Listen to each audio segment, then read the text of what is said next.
Good day, loves. This is Captain Uzume, and welcome to the return of Tech Life Without Walls in a new studio in a new place.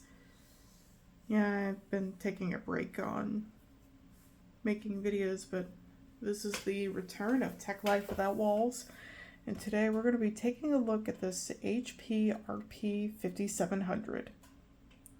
This was manufactured in either 2007 or 2008. It has an Intel Celeron clocked at 2 gigahertz. It originally came with 512 megabytes of RAM, the onboard Intel graphics, 160 gigabyte hard drive, and a DVD drive. And here's the front of it. You have the DVD drive, the power button, the lights for the power and the hard drive. You got the logo, and then you got two USB 2.0 ports. We're gonna move it to the side. This is very reminiscent of HP compacts from around this time. I had two HP compacts around the time. Well, it was after this was made. Got one in 2008 and one in 2009. They were XP era. They came with, well, Pentium 4 era, actually. Yeah. And here are the ports on the back. You get there's a fan, power supply. This is a Broadcom network card with 2 network ports on it. This is a very high-end card, and there's some expansion slots right there. There's 2 right here, and then there's 2 right here. These are PCI. You got 2 small PCIe slots. You got the onboard network, four more USB ports, serial, parallel, VGA. I think this is another serial port. 2 PS2 ports, line in, and headphones. And this computer, I'll zoom in closely on the top of it, which I'll do right now. Here's the stickers for the processor. This has a Celeron, and of course, yes, this was originally meant for Windows Vista Basic, probably Home Basic, but this has a COA for Vista Business. But when I got this machine, this was running Windows XP, and it was hooked up to a copying machine because it had some software on it. But yes, I reinstalled, or I just actually put in a copy of Vista Ultimate, and I did a few upgrades to it, which I'll show on the inside. And here is the inside of the case. It is a toolless design. This can flip up. This is where the drives are, and this can flip up too. This is the power supply. Same with this fan shroud too, so take a closer look. This originally had 512 megabytes of RAM, but I found 2 spare 256 megabyte sticks. They were pulled from an older HP compact, but they worked just fine in this one, so now I bumped this up to 1 gigabyte. And this is the riser card. This has a very similar design to Compact Desk Pro ENs, and HP would end up using the same design for many years. It's the green fan shroud, and there's the CPU cooler itself. There it is. This has a Celeron. Though some models came with a Core 2 Duo, this has a Celeron in it, meaning that it's a low-end model. Yeah, there's the power button right there. Very clicky. Can't tell who made this drive, but there's some spare screws right here, so you can add extra drives to it. Yeah. I think that's pretty cool, and this is the inside of the computer. So I'm going to put it all back together, hook it up, and let's turn it on. So I have the computer all hooked up now, and now I'm going to turn it on.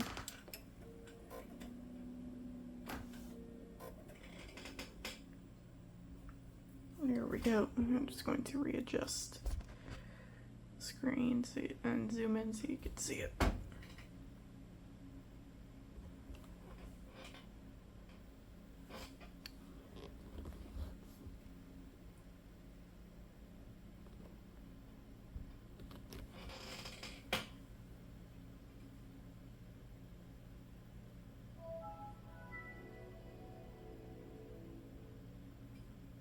Yeah, I always like that little startup animation. So now I'm going to sign in.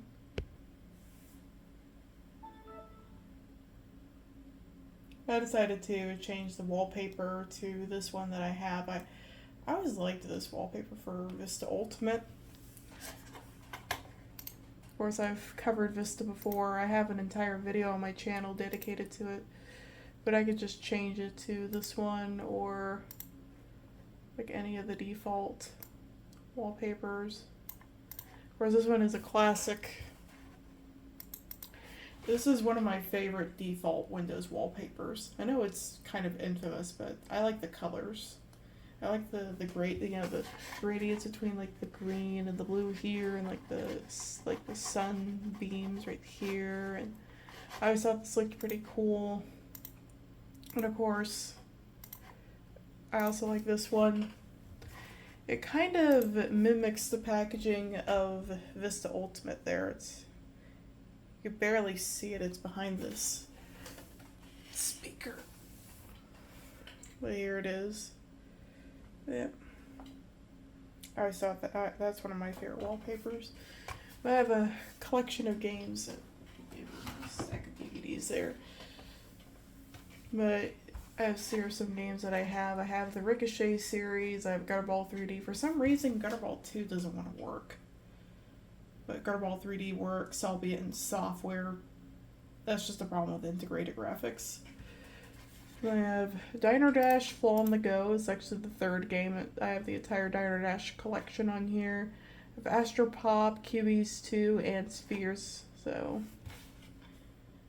those are the games I have on it for now, but I do plan on getting more, so I'm actually going to turn down the volume a little. And here is a game I have not shown off on the channel before, and this is one of my favorites. This is Cubies 2, the sequel to the original Cubies. Does anybody remember this game? It was made by Skunk Studios.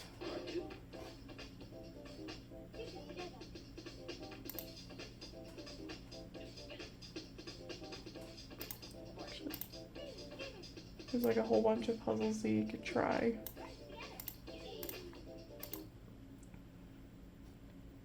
Yeah, I'll just do points challenge.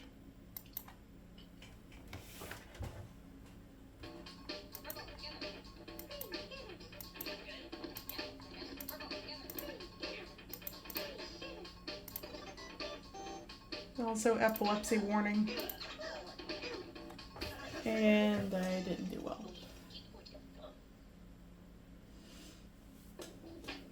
But this is what they call like a same game, kind of like Collapse.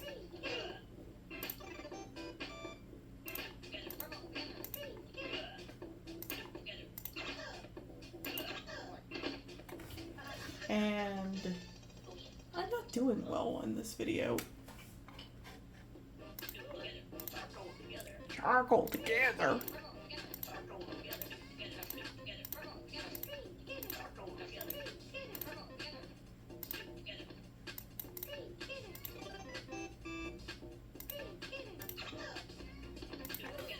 And I left it by accident.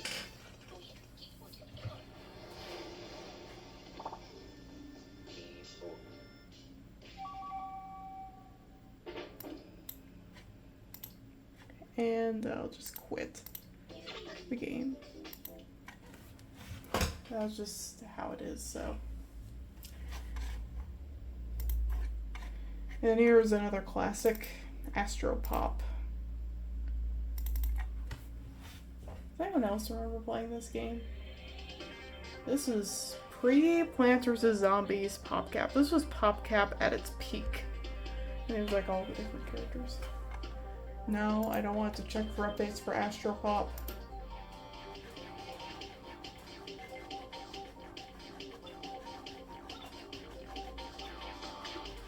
I just love that music.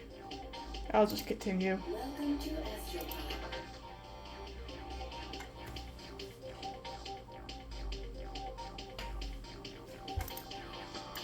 Get ready. Yeah. This was one of those games that I could just get into the zone. Super weapon. I think VTubers should have that, like, for the super chats, a super weapon. I had to make that reference in the modern day. A super weapon. So like a super chat weapon? I know it exists. I know this game came out just a few years before YouTube existed, so this came out around 2003, 2004-ish. So... Fun fact, the voice in this game is none other than Lottie Manella. Yes, the original voice of Rouge the Bat in Sonic Adventure 2 is the main voice of this game. She voices the female computer voice in this one. It's an interesting fun fact for any of my friends who are watching who are Sonic fans. Yep.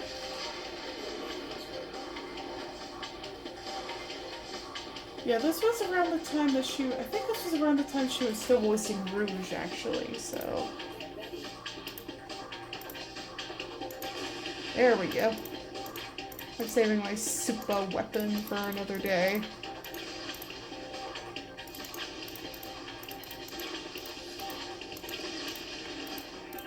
I really like the music in this game. Really hope it isn't copyrighted, though. I highly doubt it, though. I don't think so. Yeah, I don't want the music mafia to be after me, so... Yeah, I highly doubt it's an old game, so... It's not licensed or anything, so we're good.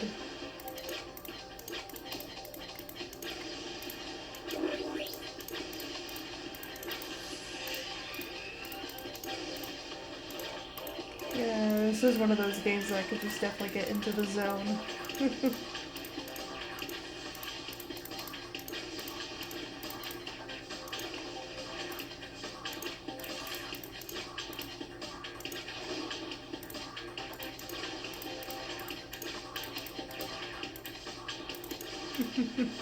I'm not gonna turn this into like a full Astro Pop video, because I'll be sitting here for hours and...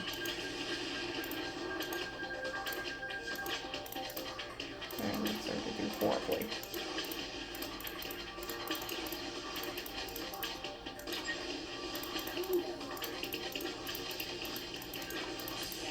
And there we go.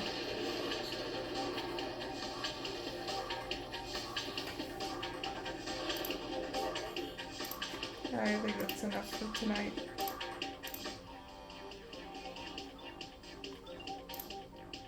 Yeah, that's just the high scores. But who will you take? But who will take command if you leave? I don't know. Wait a minute, I'm the captain of this ship. Anyways, I had to make that reference. Yeah.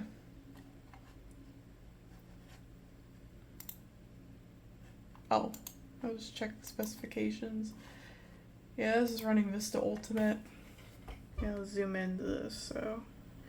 Yeah, this has a 2 gigahertz Intel Celeron with 1 gigabyte of RAM, and it's a 32-bit version. So, zoom in a little. I always like this screen. This was also used in Windows 7, actually, so... Actually, I'm going to open it back up again. Actually, I'm misreading things, so just doing the control panel. There's something. Oh yeah, the welcome center. I always like the design of this too. The computer details.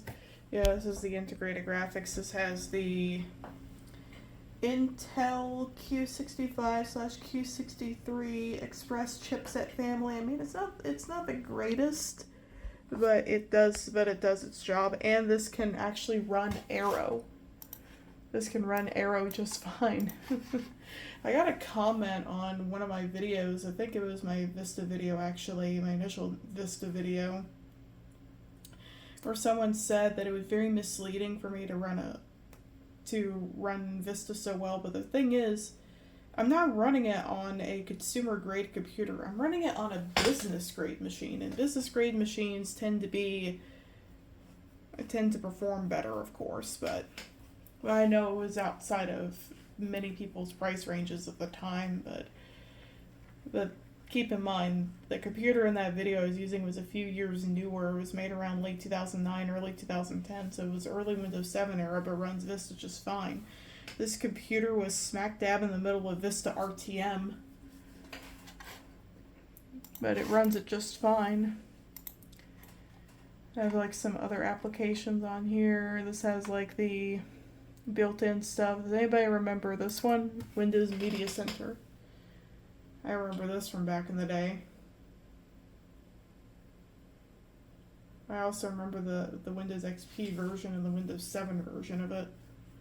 And oh, there it goes.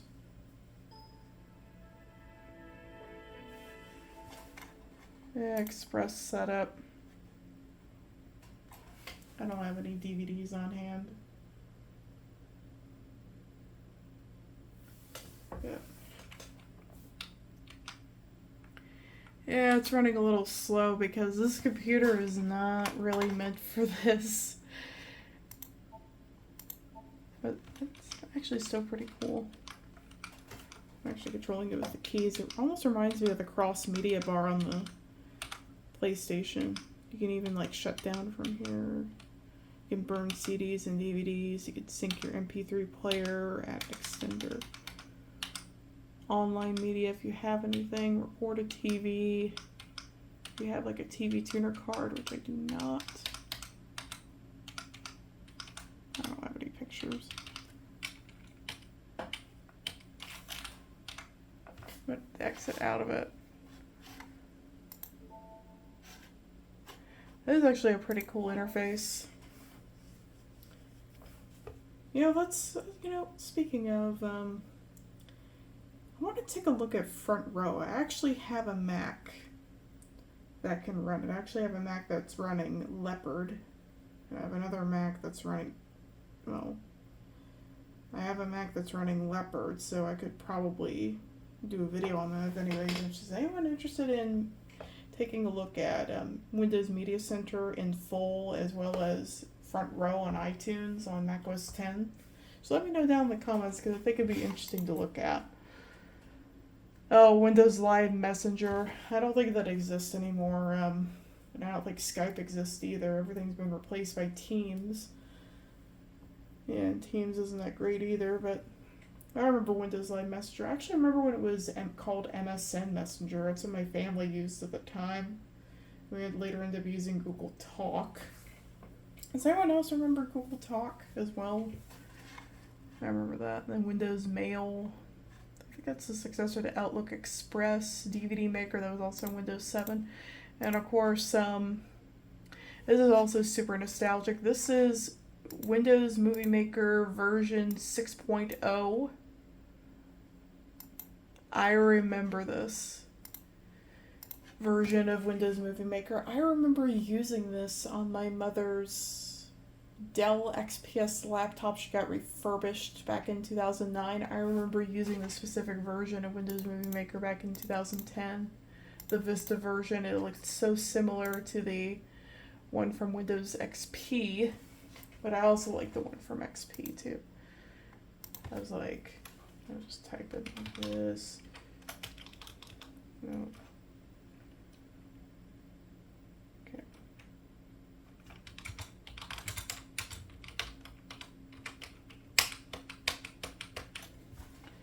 I'm gonna change the animation.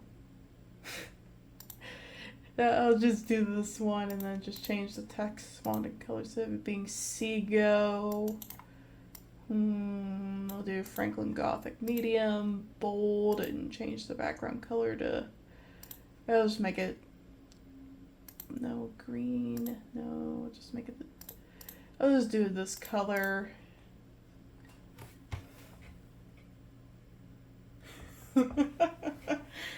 Oh my gosh, like all the why did I just say like I got a Vista?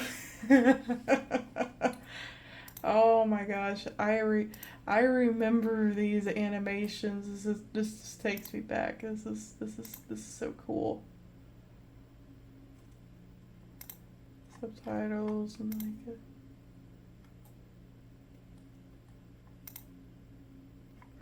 Actually, let me change the title text to and let me change the font to Seago. Change the title animation, title text, title and font color. I should make the background. Let's make it blue.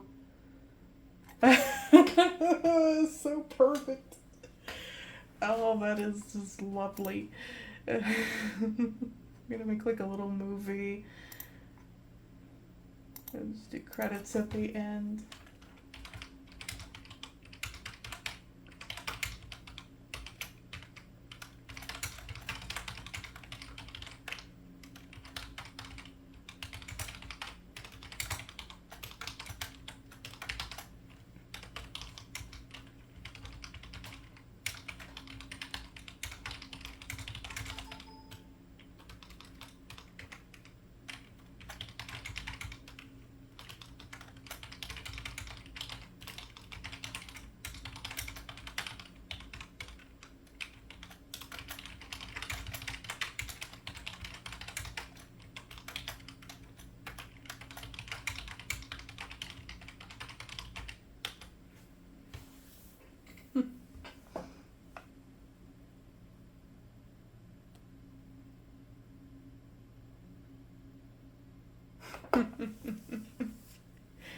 Okay, I just gotta add the title and just do like the whole movie.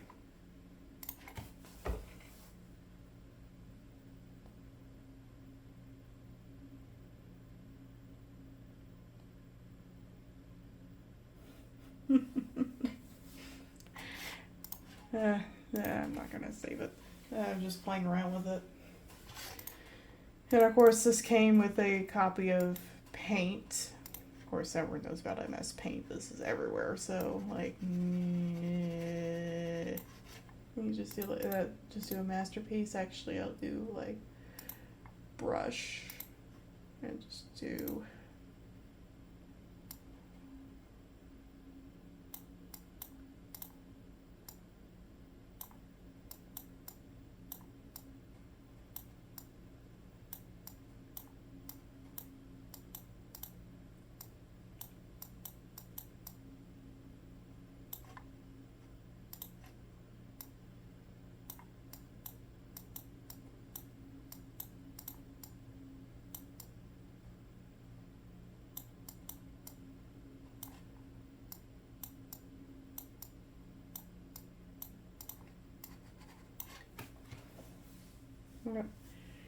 Just playing around with it.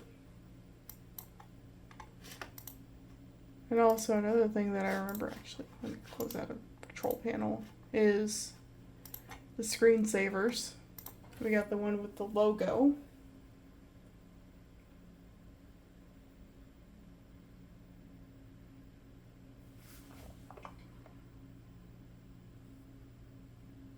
I always thought that design right there looked so cool.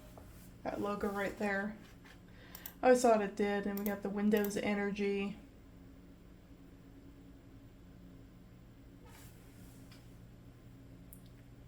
Yeah, I really like the design of Vista, and it's very, very, very laggy. Yeah, this is not designed for this computer at all.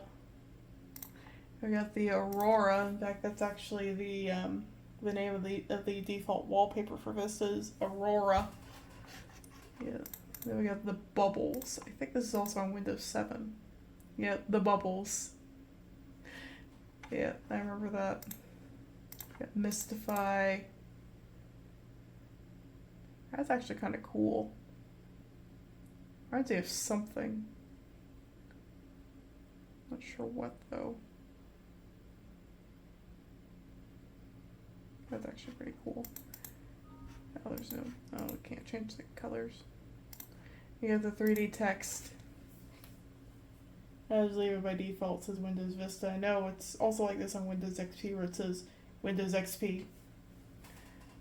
Trademark. I'll just change back to the logo.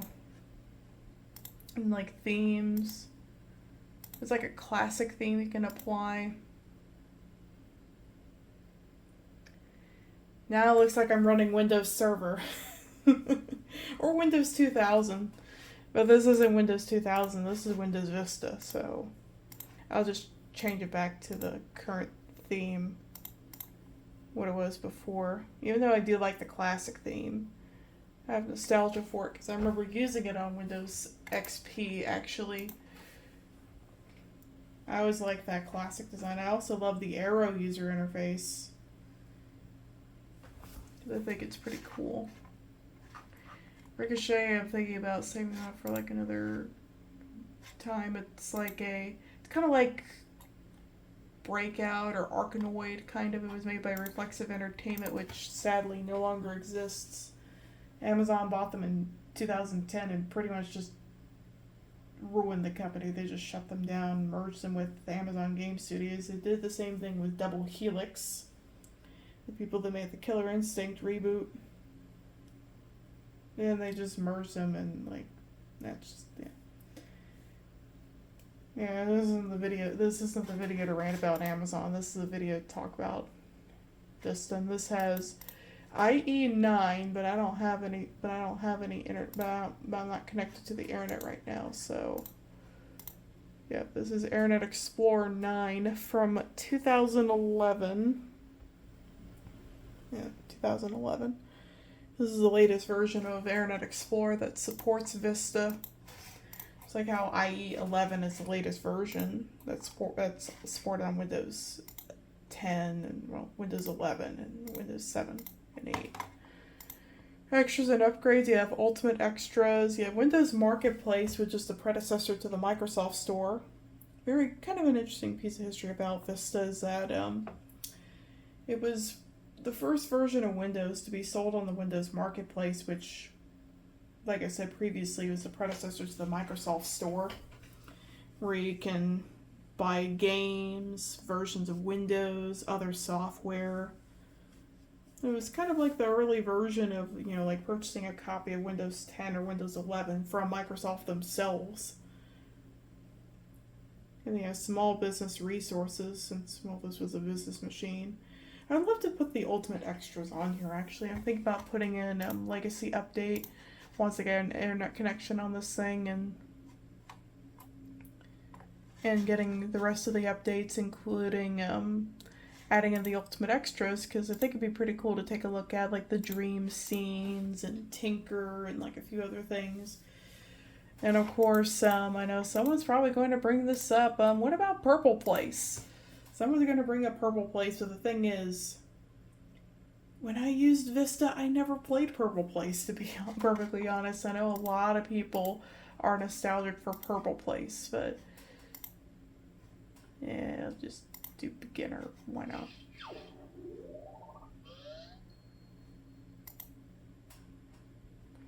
Yeah, I'll just be goofy with this one.